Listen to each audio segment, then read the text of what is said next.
the teacher asked, what is the fastest known force in the universe? And everybody said, light. And he said, no. He said, mind.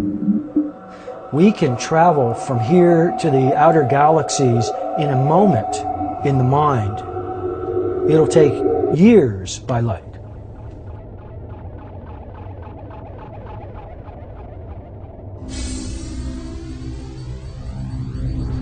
Can what we think affect the reality around us? What would you do if you had the tools to change reality? Reality isn't as real as one might imagine. Reality is a concept. You know, reality is an idea. Is a successful person's reality the same as an unsuccessful person's reality? It really depends on what time in history and who's perceiving it and what their belief systems are. Is a rich person's reality the same as a pauper? Now, if you're a scientist in the 21st century or in the modern age, you have a tremendous bias towards physical reality. Reality is things. A student comes to a Zen master and tells him that he wants to study with him. And the Zen master says to him, what is it that you want? The student says, not a Lexus, not fancy shoes. The student says, the truth. Now, in a Buddhistic perspective, things are ultimately interconnected and empty. You want the truth, says the master, come with me. And he takes the boy down to a stream near his house, and he tells him to kneel, and the boy kneels, and he pushes his head under the water until the poor kid almost drowns. That there is nothing there, so to speak. There, as you kind of start looking at what things are, the reality kind of disappears. It's almost a mental idea. He pulls him up. When the boy gets his breath back, the Zen master says to him, when I had your head under the water, what was it that you wanted? The boy says, air. The master says, well, when you want the truth as much as you just wanted air, come back to me. In reality, there is no reality.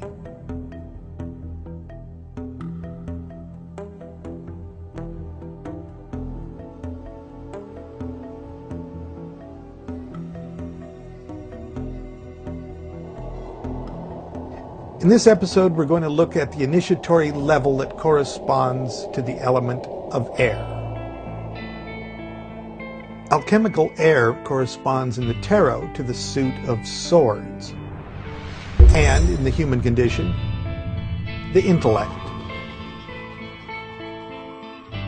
Looking at the Yod-He-Vav-He formula as initiations, the Vav represents the mind, or the idea behind all form in the universe.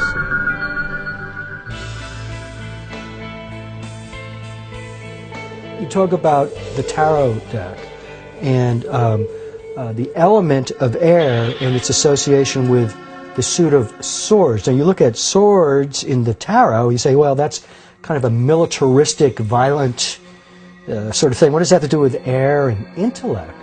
Well, everything. It's often asked, why are swords representative of the element of air and the power of the intellect? The sword is not a literal tool so much as a symbol. And it's a symbol of sharpness, of precision, of reduction, of analysis.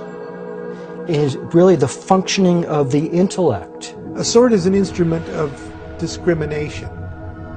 Bring it down upon something and it separates one side from the other, separating truth from fiction, separating right from left, separating good from evil.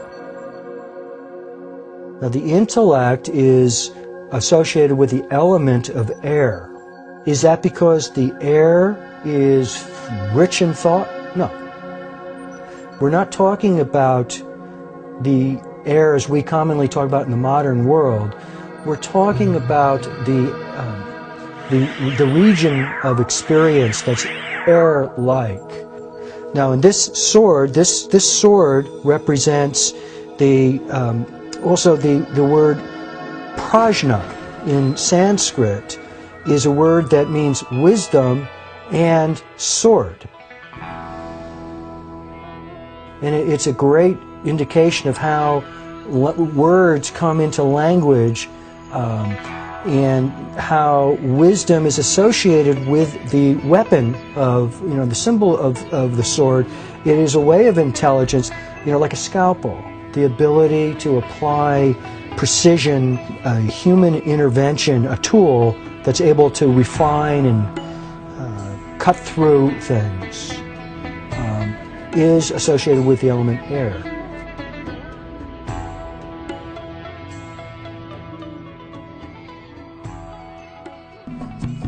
Mastering the mind is the second step in the initiatory process.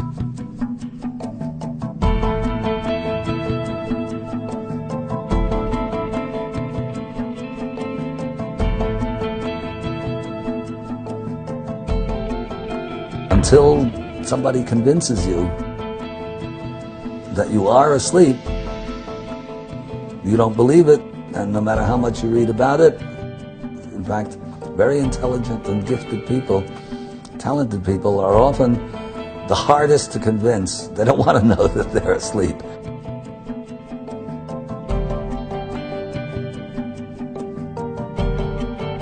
Most people don't know what a thought is.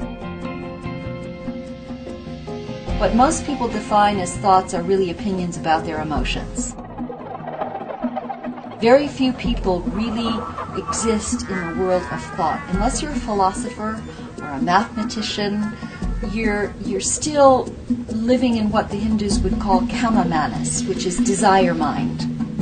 This is this mental commentary on your emotional existence.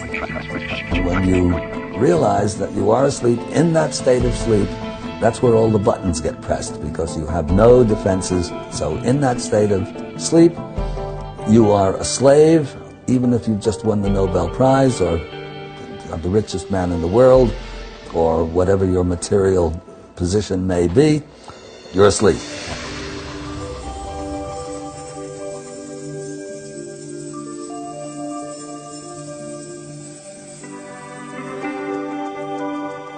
But when you get up into real thought, you get into a clarity where you can really operate above whatever's going on in the tidal life of your emotions or your activity.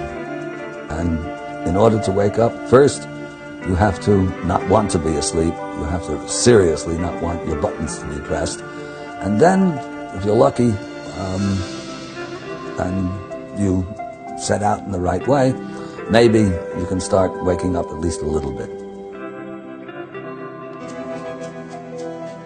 When you begin to reach that clarity, you can then bring that clarity down into those emotions.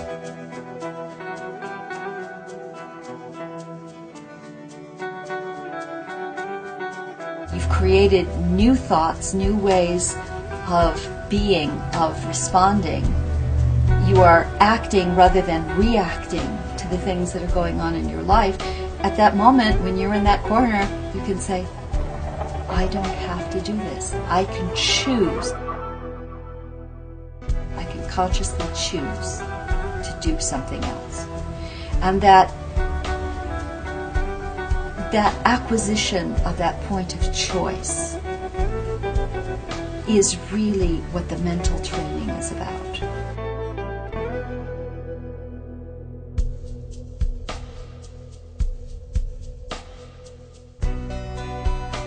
It's being the actor, again, rather than the reactor in one's life. It's being the causative force rather than being a victim.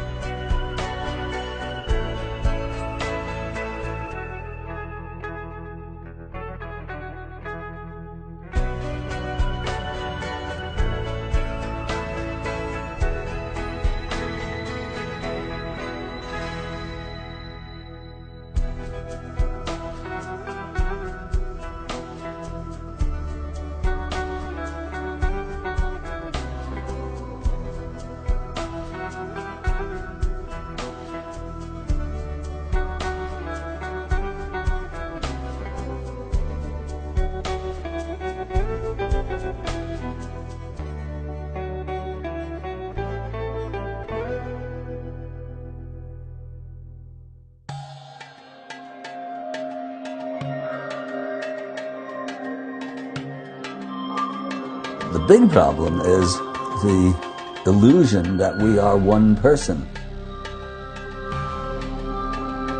and that what makes a decision to do one thing, 2 minutes later, something else comes along that says, you don't want to do that, let's go have a beer.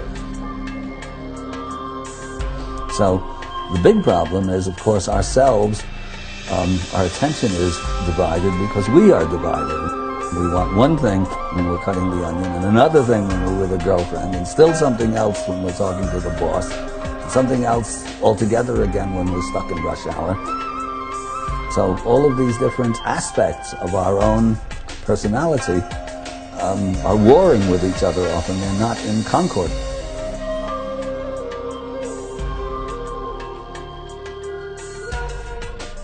So part of the problem, or let's say a major part of the problem, is to get all of those disparate characters to cooperate insofar as that's possible. But that's not easy. This is a big problem.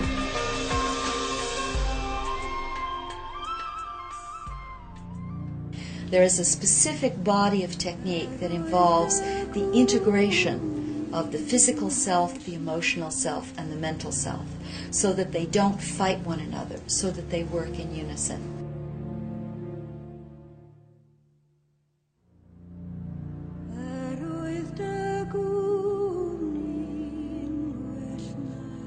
The great Western symbol for this is the symbol of Hercules. In the East, they have the character of Arjuna from the Bhagavad Gita. This is the warrior in the chariot pulled by 3 horses. And the 3 horses are all pulling in different directions, so they can't go anywhere. And the 3 horses symbolize the physical self, the emotional self, the mental self.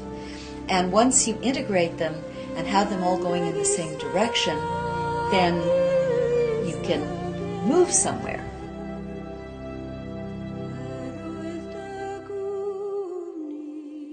Another example of this would be for Freemasons, the 3 ruffians that deliver the killing blows to the candidate.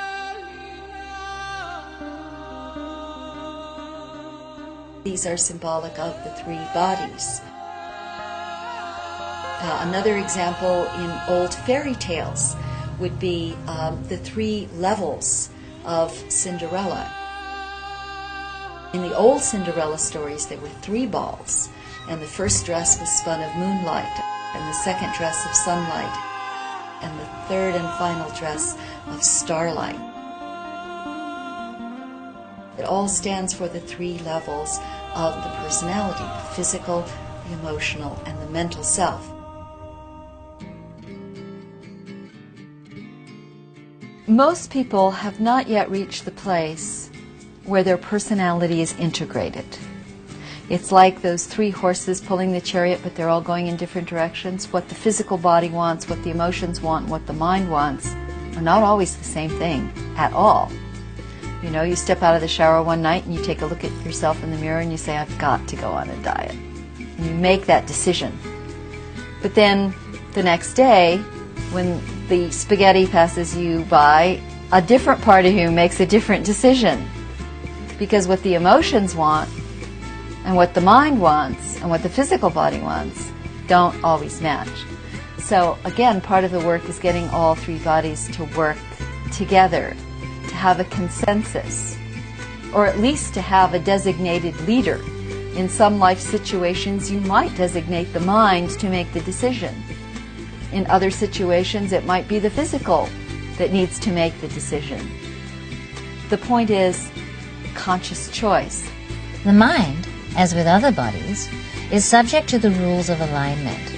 It adds a new layer of meaning to the old adage, divided we fall. Whether you consciously or unconsciously are aware of it, you are constantly manifesting with the secret 24 hours a day, whatever your values are. Before the mind can be used in concert with the other bodies, it must be aligned with itself, unified. Every human being has a set of values, and whatever's highest on their values where their order and discipline is and focus is, whatever's lowest on their values where their chaos and undiscipline and unfocus is. That's why it's so important to make sure you set your objectives in alignment and congruent with those values. Because when you do, you maximize your potential.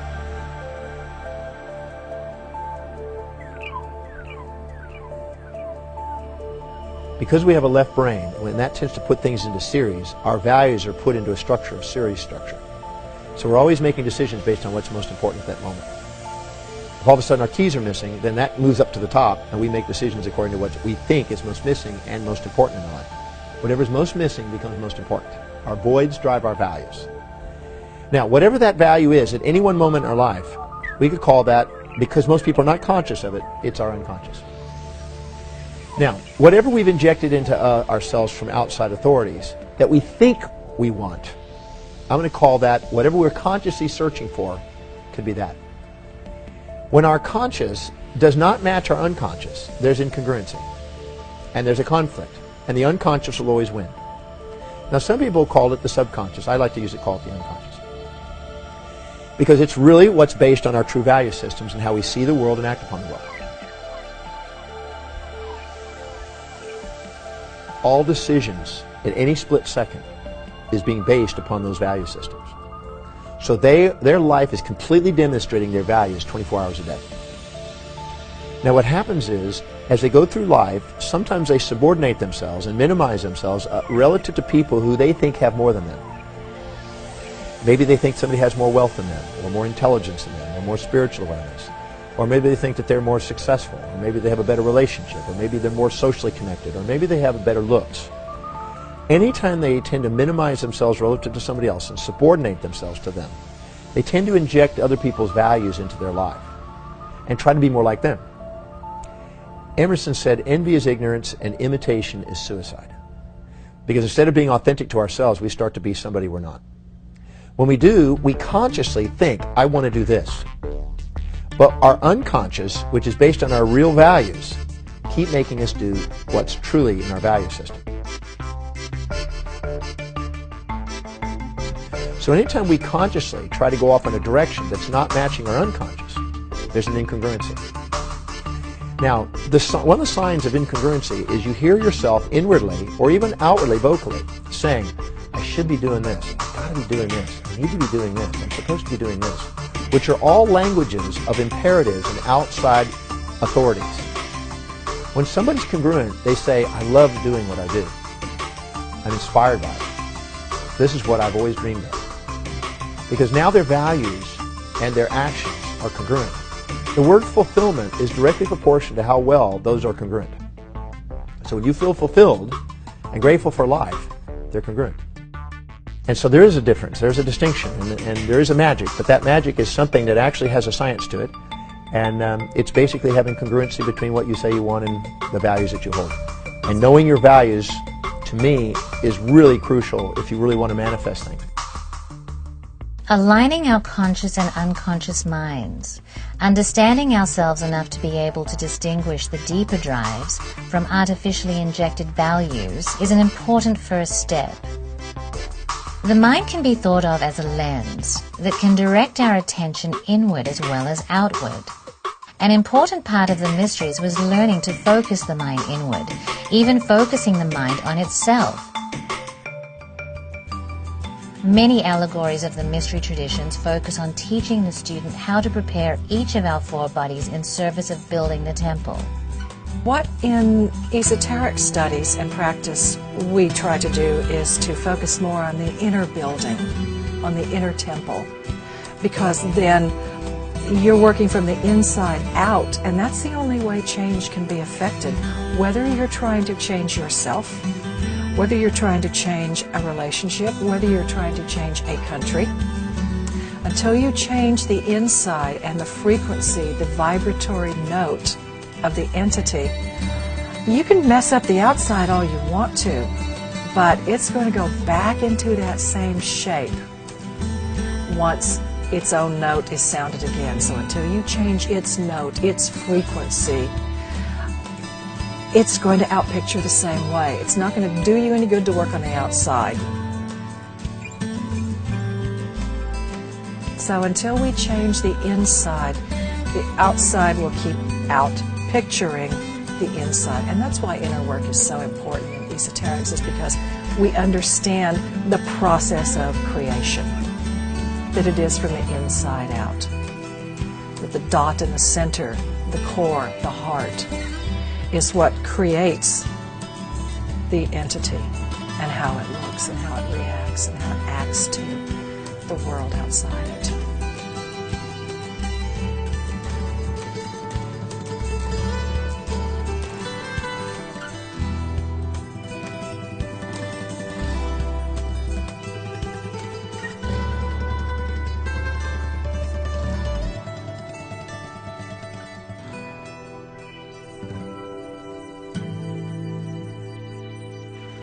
There is an interesting psychological aspect to the fact that the people who brought down Hiram Abiff are often called ruffians. And in Masonic tradition, and you can find this just out in the open as well, there are two stones. One is called the rough ashlar, and the other is the finished ashlar. Basically, it's a stone with rough edges, and the other is a stone that has been finished. It is planed. It has fine, straight surfaces and edges.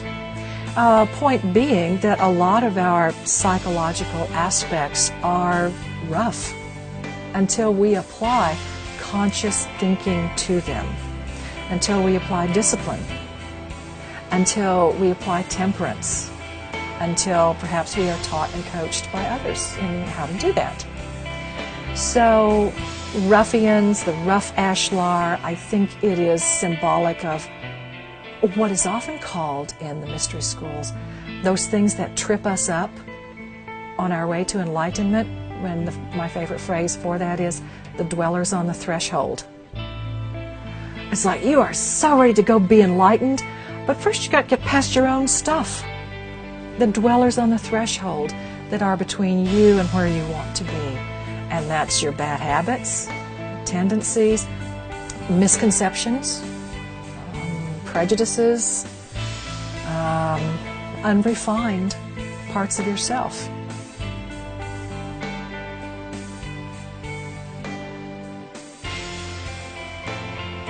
And it is through working with conscious deliberation that we can then begin to turn those ruffians within into something that is refined and can work for us and for others.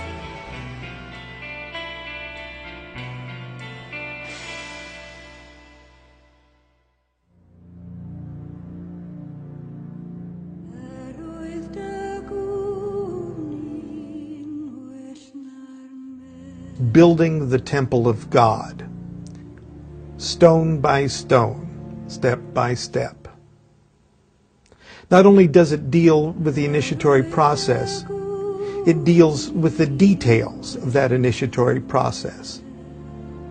As if every element of our life is a rough stone that needs to be smoothed and trued and squared in order that it may become a valuable and integral part of our temple.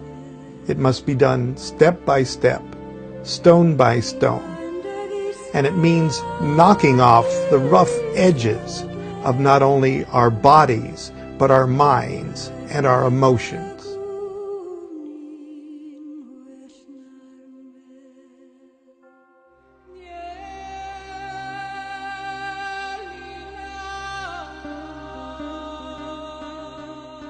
We all know the effects of a chance thought. We can have a chance thought, an idea that all of a sudden turns into an invention or a great new movement. Now, if a chance thought can create such change in the world, what potential power can there be in a fixed thought? Part of the initiatory level of air is learning to fix the thought. In mysticism, the ability to hold a particular object or concept in the mind to the exclusion of all other thoughts, objects, or concepts is the key to raising one's consciousness. If a chance thought can create and change the world, a fixed thought can move the universe.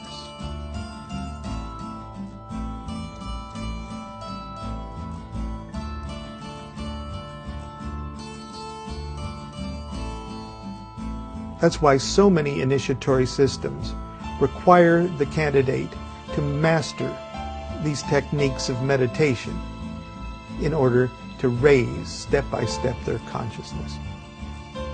So in esoteric tradition, one of the greatest bodies of how to do it techniques is the subject of meditation. And much of what is called meditation out in the marketplace is not true meditation at all. They are much more beginning kinds of techniques. There's a difference between the categories of relaxation, visualization, concentration, and what real meditation is. Relaxation techniques do a lot of great things for you. It lowers blood pressure, it mitigates against the effects of stress. It would be great for the average individual. There's no spiritual commitment involved or any particular system involved in relaxation techniques. It involves slowing your breathing, perhaps imagining yourself to be in a nice quiet place, and it doesn't really do a lot more than that. The next category, visualization, is much more interesting. Visualization targets primarily the emotions. If relaxation techniques have their primary effect upon the physical body, visualization techniques have their primary effect upon the emotions. But visualization is exactly that. It's making pictures in the head.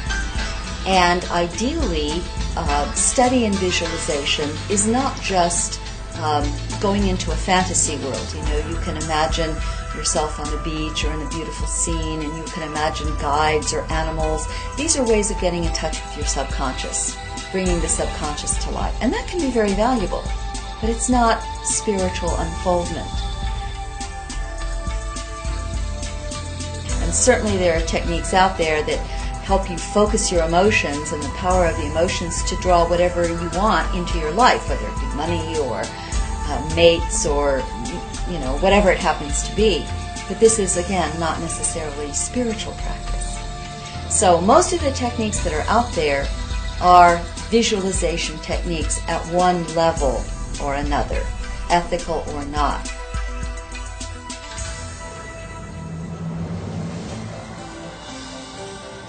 The next category of techniques has to do with training for the mind, and this is vital.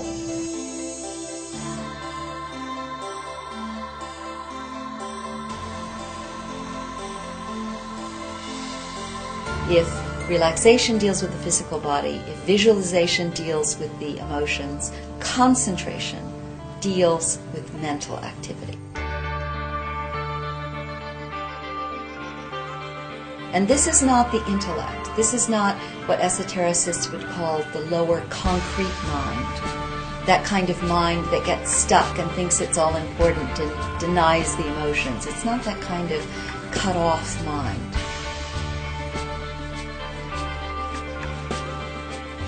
But concentration is a mental discipline. And so you won't see it out in the marketplace. It's not popular. It's boring. And it's very hard, and people don't want to do it.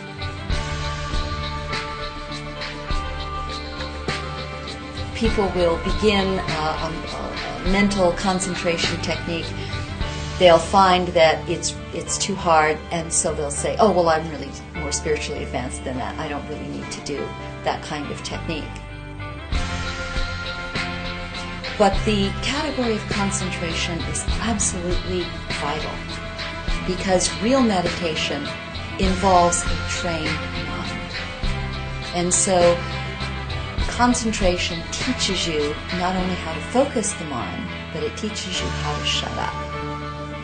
because real meditation involves internal listening. It's not trancing out, it's not bliss, it's not passive. Real meditation is absolutely active, but it is still activeness. It is quiet activeness. And most people are talking to themselves internally 24 hours a day. You know, you keep yourself awake at night visualizing how you're going to redecorate the living room or the presentation you have to make to your boss the next day. We don't know how to be quiet. So concentration techniques involve learning how to be quiet, how to shut up the internal chatter and not fall asleep, to stay active, awake, attentive, receptive. And it's vital. It's a vital step between the mysteries of the beginner, or the outer court, and the mysteries of the inner court. And again, because these are unpopular techniques, you won't see them out in the marketplace. But that's okay, because when the person is ready, they attract themselves to whatever discipline they require for that next unfolding step. It is a growing, unfolding process of building a base and then adding techniques that add to that, and so on and so forth.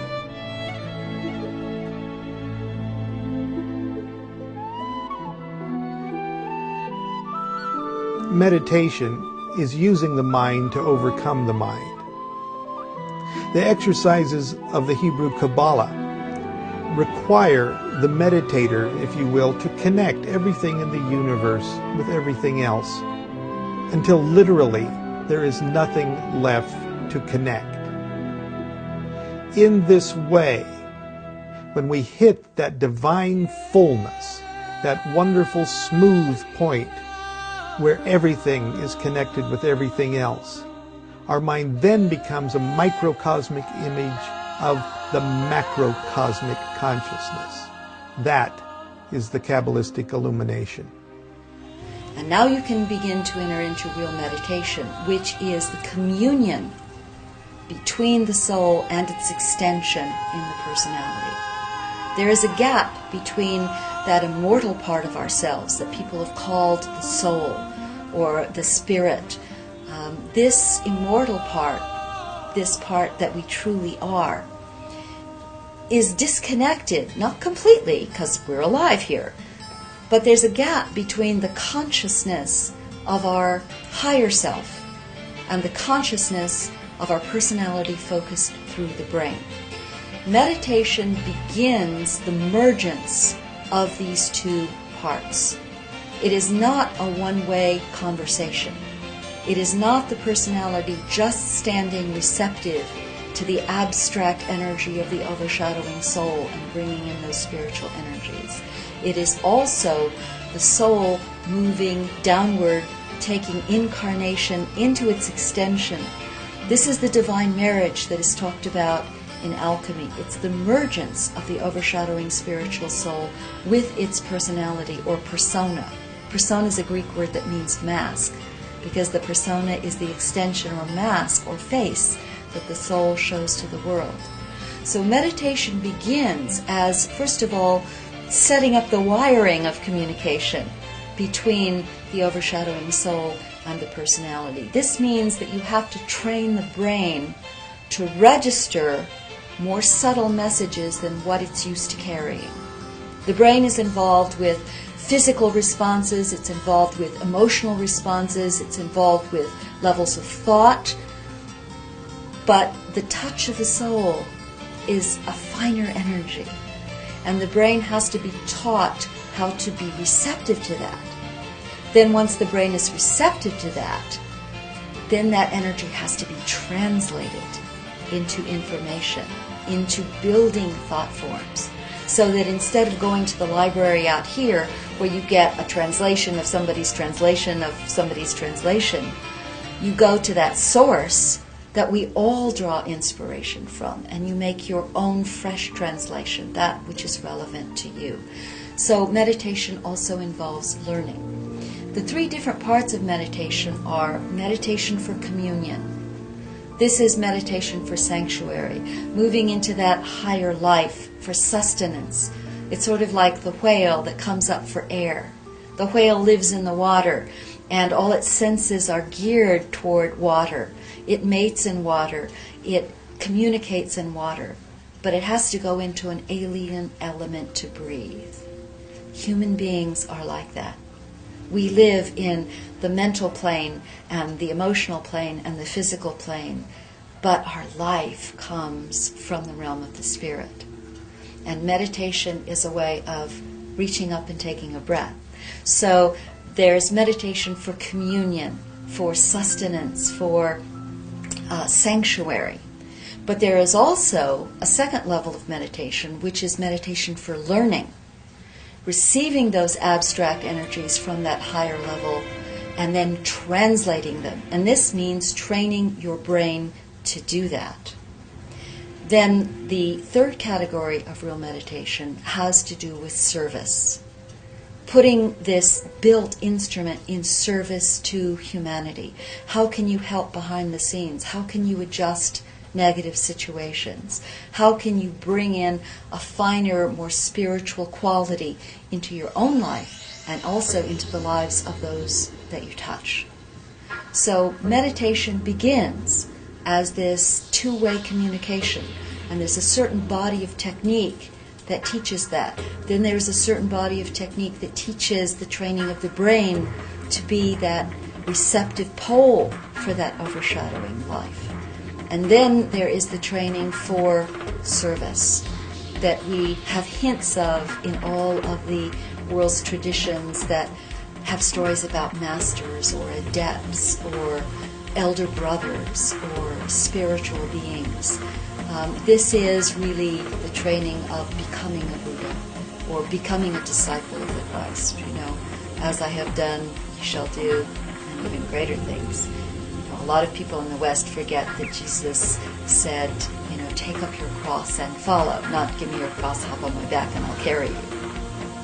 So all of these traditions would have these mysteries that are the beginning stages. And this is what we see in the marketplace, because this is where the mass of humanity is coming to, is approaching.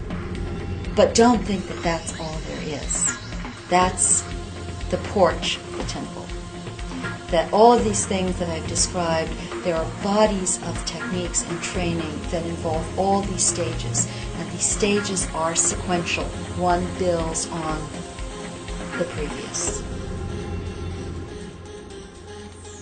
One of the barriers to maintaining an alignment of ourselves is the tendency to lapse into unconscious states, or just as commonly to allow unconscious mechanical behaviors to bounce us from a higher state of mind to one based in the lower, less constructive centers.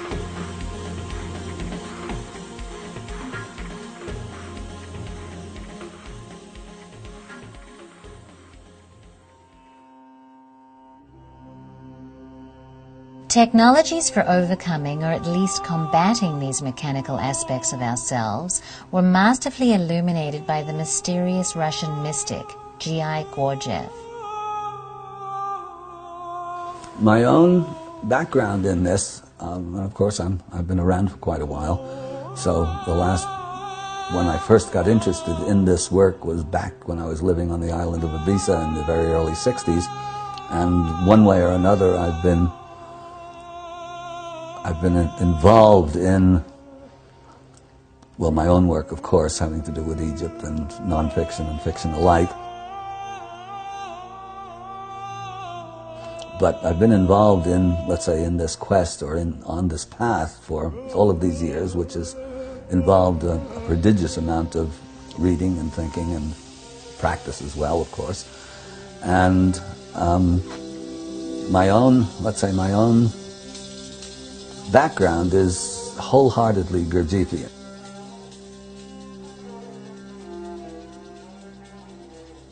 And Gurdjieff is not exactly a household word, though his work is well known.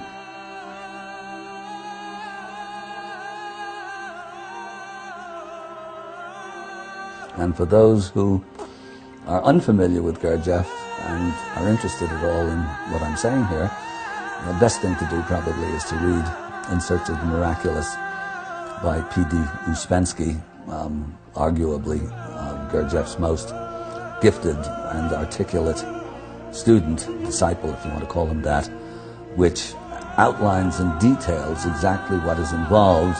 And everything that I've been saying in this interview so far, in one way or another, is a reflection of or a development of Gurdjieff's teaching.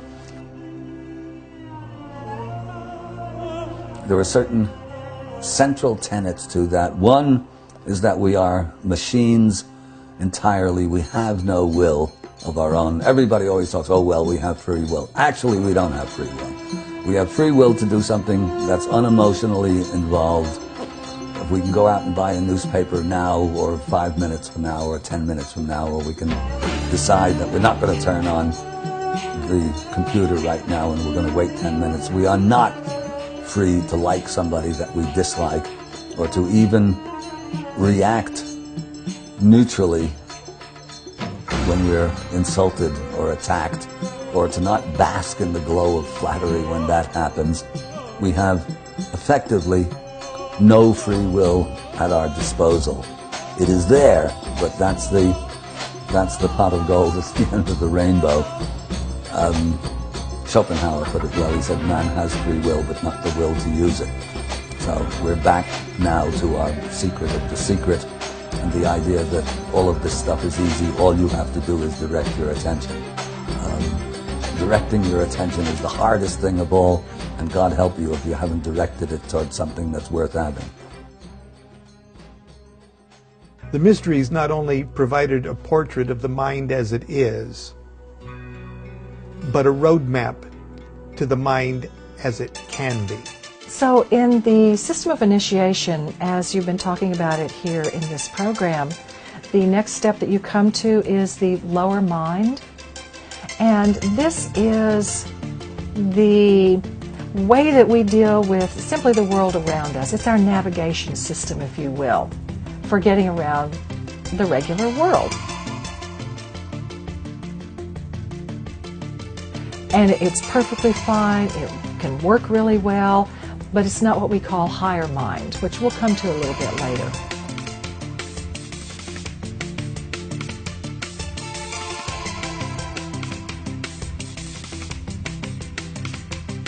We have a lot of interesting myths and folklore that deal with this aspect of mind.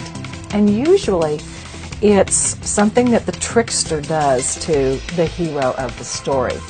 And you have to figure out a riddle. You have to solve the puzzle. It's about putting usually physical things together, taking them apart, seeing how things work. Now, all of this is real handy, as you find in the myths and in the folk tales, because it helps the hero solve a puzzle that gives them a piece of the path that they're then going to go down. Or it helps them to discover or to build a tool that they're going to need to go further along the path. What it gives them then is a sense of clarity.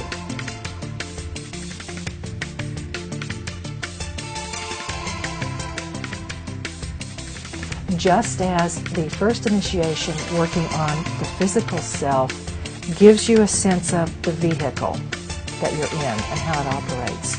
To work then with the mind on this level gives you a sense of how to navigate the world.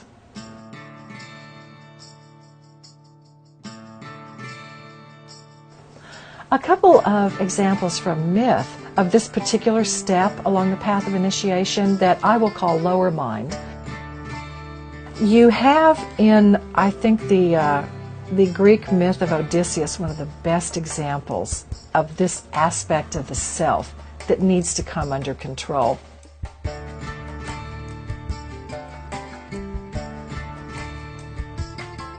And with the wily Odysseus, he was very crafty, he was clever, he was the hero of the Trojan War, he invented the Trojan horse. And then on his way home to Ithaca from Troy, he spent 10 years out in the Mediterranean wandering around having all of these adventures. the way he solved all of his problems was through craftiness. He would figure out a way to navigate the world around him and the people in it by assessing where they were coming from, what they wanted, what tools were at hand that he could use. In this same sense, this is what we can learn from this particular stage of the path. So just as Ulysses was able to navigate his way home from the Trojan War by using his wiles, by being clever, by having some analytical skills of the situation at hand, so too then do we want to learn how to assess what's going on in the world around us. And we want to use our minds, our basic intellect, if you will, to control things when we can, to learn how our minds work. A lot of self-assessment is very good here.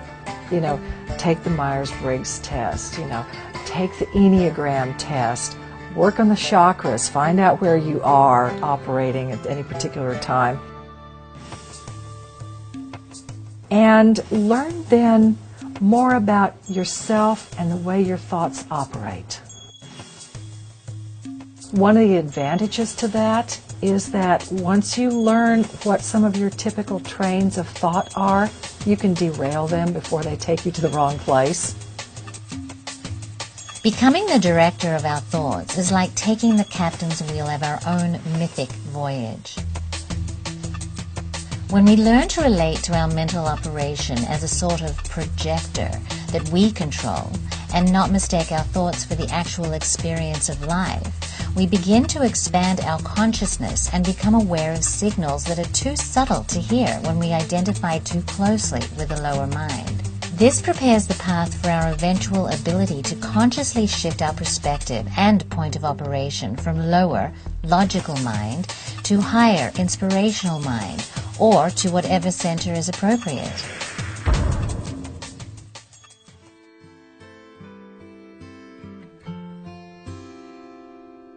The mind perceives activity on all the registers, but more than just watching, the mind or consciousness seems to play some part in shaping the lower worlds.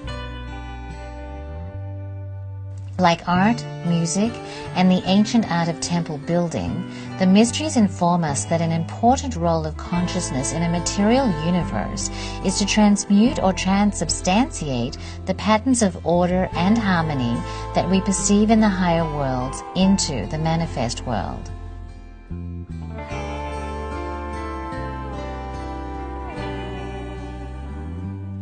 The brain is not just a bunch of gray matter sloshing around in the skull. There is an esoteric function of the brain that is not being used by humanity yet, because humanity as a spiritual kingdom is still in its adolescence. So the brain is mostly dealing with sensory messages, survival, but that's not all that it can do. And the partnering between the spiritual or soul consciousness or higher self that is not limited by time and space, it's working through the brain, produces some pretty magical and alchemical activities. Magic as such is the art of working with symbols to affect all three of the levels I just named: matter, mind, and meaning. You can affect all of them.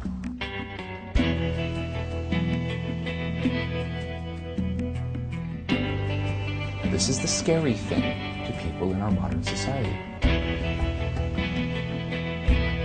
We're willing to accept that it can affect our minds. We're willing to consider that it might be able to have some influence on meaning. But the idea that a symbol can affect matter, the idea that mental activity can affect the material world, terrifies us. We don't want to hear it. Now, does it happen? Of course it does. Anytime you lift your hand and scratch your nose, your mind is causing physical matter to move.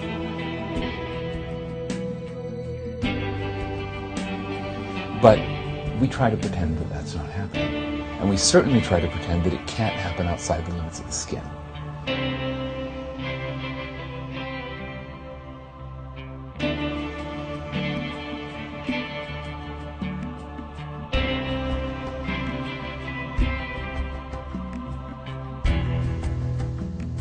The brain is what esotericists call the form-making instrument in the three lower worlds. The brain makes thought forms, it makes feeling forms, but it also has a profound effect on the physicality of matter. You can have effects on a surprising range of the subtle relationships of matter. You can tinker with things and get effective results through medical practice. And this is what's being looked at in the new physics, where we see, is something a wave or is it a particle? It can behave as both. What makes the difference? Our attention to it.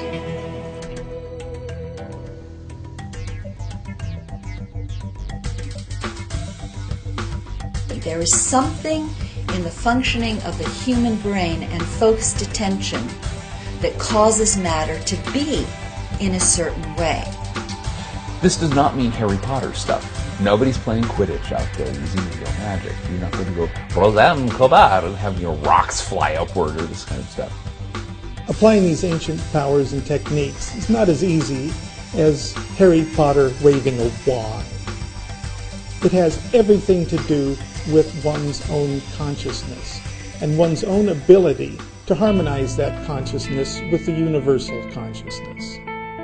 Another compelling idea about the lower mind is that it acts as a lens for whatever it is aligned with, and so can be put in the service of body, emotions, or the higher aspects of the psyche. Once we figure out who we are as a spiritual being, then we get to, well, why am I here? And what am I supposed to do? And this involves bringing, again, that spiritual life into actuality here. And by the way, that as above, so below, it's not as above, so here. As above, so below. That implies a middle. And the middle is humanity. The middle is where humanity stands. And our job is to take the patterns of the big and build them into the small.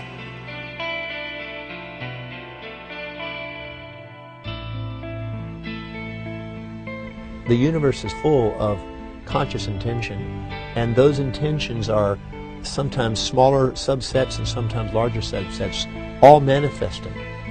And humans do this, and we intend things, and we draw matter and energy into form, and we draw magnetically people, places, things, ideas, and events, and the quantum fields into manifestation through other people's intentions and through literally fields, and create. And I think that the universe is created this way, and our solar system is created this way. And even though there's an evolution to intention and evolution to consciousness, there's not a Darwinian evolution on the planet, but a conscious evolution, giving rise to perpetually upgraded forms, quantum jumps in forms, quantum leaps. And so creation is an intention process and a manifestation of a clear intention. I know whoever has the most certainty rules the game, and whoever has the most clear intention and the most certainty of will tends to grab the matter out of the universe to create. If you have two people both doing similar things, and one has more clear intent, more vivid vision, more articulate communication, and more powerful intention, and have more drive and purpose behind it, those who have, more is given. Those who haven't, more is taken away. The energy and matter that this person is creating with will be, in a sense, consumed by the ones who have more intention. Kind of like a merger and acquisition of a company. It will be absorbed into it. And I believe creation is an intention game. And I believe the universe is constantly intending at all levels of manifestation and de-intending. And I see it as a living transforming universe of intention.